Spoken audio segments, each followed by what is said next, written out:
Bienvenidos, ¿cómo están? Una alegría que podamos volver a encontrarnos a través de este video para poder estudiar juntos la palabra de Dios. En esta oportunidad vamos a seguir estudiando Segunda Reyes y ya vamos por el capítulo número 10. Y en el mensaje en esta oportunidad se llama Cumplir a medias.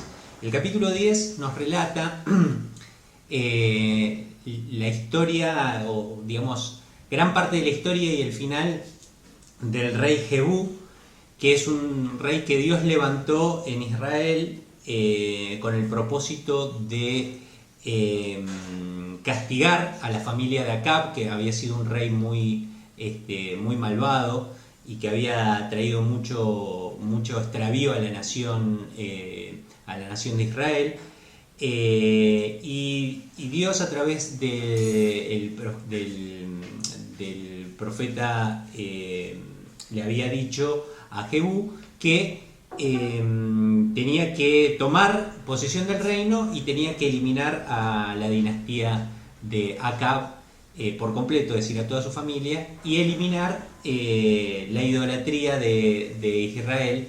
Y esto es justamente lo que hace. El capítulo 10 relata cómo Acab elimina la dinastía de Acab a todos sus descendientes, y también cómo elimina todo el culto a Baal, que era un dios pagano que existía en ese entonces ahí en Israel, matando a todos sus sacerdotes y bueno, eliminando, tirando abajo el templo de Baal y demás.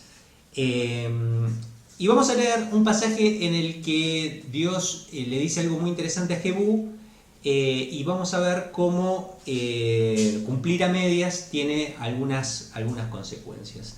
Dice así Segunda Reyes capítulo 10 versículo 30, dice: el Señor le dijo a Jehú: has actuado bien, has hecho lo que me agrada, pues has llevado a cabo lo que yo me había propuesto hacer con la familia de Acab.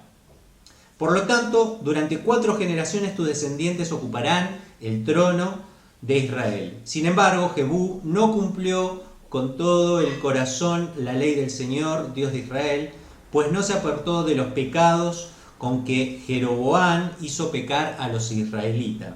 Por aquel tiempo, el Señor comenzó a reducir el territorio israelita.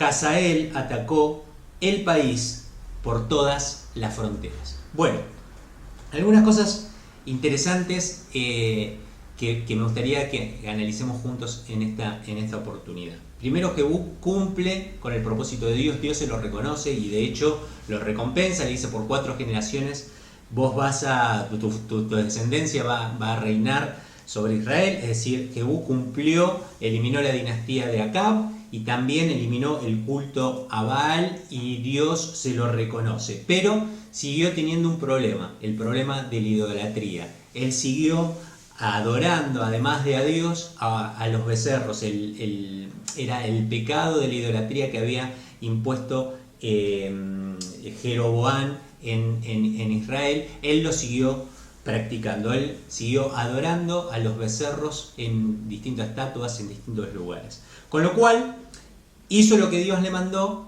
pero no de manera completa. Siguió siendo, a pesar de haber cumplido, él siguió siendo un idólatra. Bueno, 3 reflexiones sobre cumplir a medias que podemos extraer de este pasaje que acabamos de compartir. Primero, cumplir a medias es incumplir. Cumplir a medias no es cumplir con lo que nos pidieron. Uno puede decir: bueno, pero cumplimos a medias. Sí, pero incumpliste la tarea total. La palabra de Dios nos enseña que cualquiera que infringe la ley de Dios, que cumple todos los mandatos de Dios, pero infringe la ley en un solo punto, se hace culpable de haber infringido toda la ley. Porque claro, romper la ley es romper uno de los artículos. Uno quebranta la ley cuando desobedece uno de los artículos, por más que haya cumplido todo el resto. Con lo cual, la primera gran reflexión es que cumplir a medias es incumplir, y eso lo tenemos que tener en cuenta con Dios. Por ese motivo es que usted y yo necesitamos un Salvador.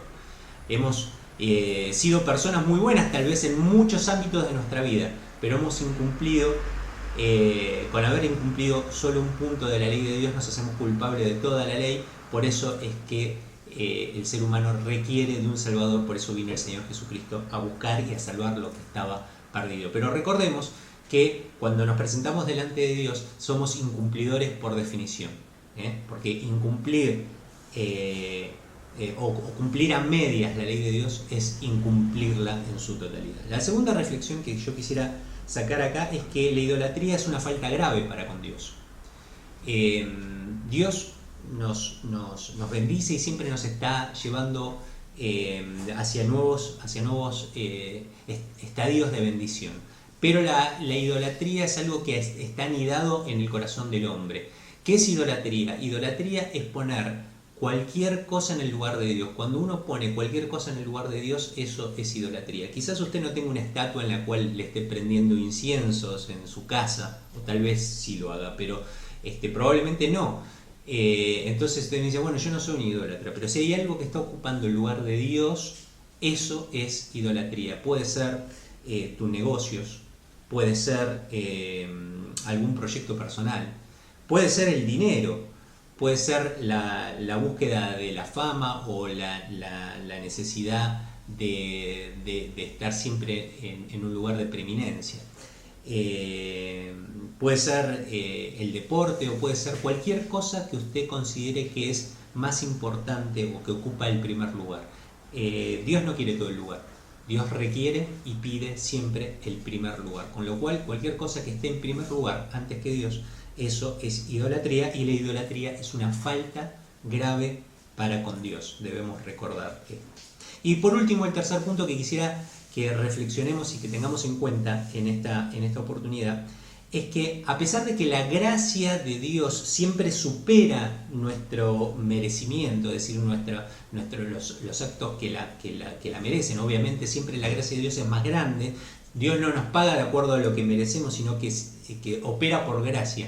Es decir, que siempre la gracia es más grande que lo que nosotros podemos merecer, pero a pesar de todo eso, sin embargo, hay una correlación entre obediencia y bendición. Acá la palabra de Dios nos dice que a pesar de que Jehú había cumplido, aunque parcialmente, lo que Dios le había pedido, y Dios se lo había reconocido, inclusive le dice que va a tener 4 generaciones en el reinado de su familia,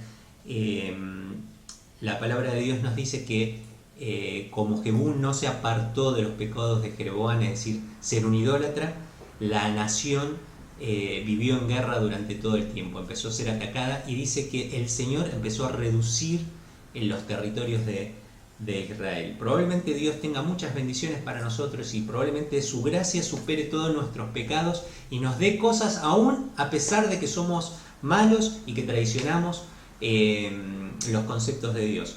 Pero cuánto más grande sería nuestro territorio si nosotros obedeciéramos al Señor. Esta es una reflexión interesante para hacer. La gracia de Dios siempre supera lo que nosotros podemos merecer, pero hay una correlación directa entre nuestra obediencia y el tamaño de nuestro territorio, si querés, o lo que la palabra de Dios llama obediencia. El territorio puede ser cualquier cosa que vos digas, quizás tu economía, quizás tu salud, quizás tus relaciones con tu familia, quizás la relación con tus hijos o con tus padres.